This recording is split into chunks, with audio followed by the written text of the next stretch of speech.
শরীফ ওসমান হাদি একটা যুবক, মধ্যবিত্তের সন্তান, খুব বড়লোক মানুষ ছিল না, গরিবের সন্তান। তার বাবা মসজিদের ইমাম, আর একটা ইমামের ছেলে বাবার কাছ থেকে নৈতিকতার শিক্ষা পেয়ে গোটা বাংলাদেশটাকে হিলিয়ে দিল।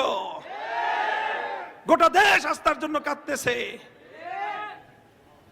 তার কথা একটাই, উম্মার ফিকির তার মধ্যে ছিল। বক্তব্যগুলো শুনেন। আলেম সমাজকে সম্মান করত, আলেমদের কাছ থেকে ইসলামের রাজনৈতিক দর্শন শিক্ষা গ্রহণ করত। এটা আমাদের যুবকদের মধ্যে পরিবর্তন আসতে শুরু করেছে। আল্লাহ পাক রব্বুল আলামিন আমাদের এই ভাইয়ের শাহাদাতকে কবুল করেন। তার শাহাদাতকে উসিলা করে আল্লাহ নতুন প্রজন্মের মধ্যে আরেকটা বিপ্লবের চেতনা তৈরি করে দেন। জুলাই বিপ্লবের মাধ্যমে কাজ অর্ধেক আগাইছে, আরেকটা বিপ্লব দরকার। সেটা অর্ধেক কোনো বিপ্লব না, সেটা পূর্ণাঙ্গ ইসলামের বিপ্লব। ইনশাআল্লাহ সেই বিপ্লব যেদিন হবে, তারপরে ইনশাআল্লাহ সোনার মদিনার সুন্দর শান্তির সমাজ আমরা উপহার দিতে পারবো।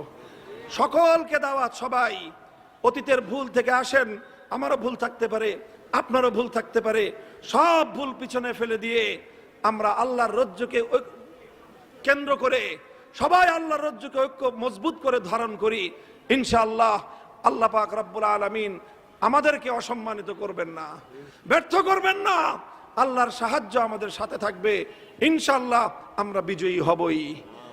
আমরা